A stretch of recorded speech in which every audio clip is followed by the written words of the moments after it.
Kapag mayroon ka nito, siguradong mayaman ka na.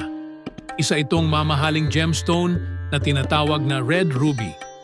Kilala ito sa matinding kinang at kulay na pula na sumisimbolo ng kayamanan at kapangyarihan.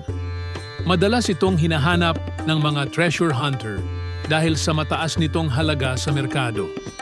Ang presyo ng isang dekalidad na red ruby ay maaaring umabot mula ilang libong dolyar hanggang milyon-milyong piso, depende sa laki, kulay at kalidad nito.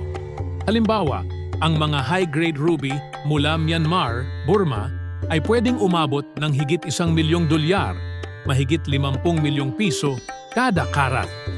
Bukod sa kagandahan nito, pinaniniwalaan ding may taglay itong swerte at proteksyon sa mga naniniwala sa mga batong may kapangyarihan.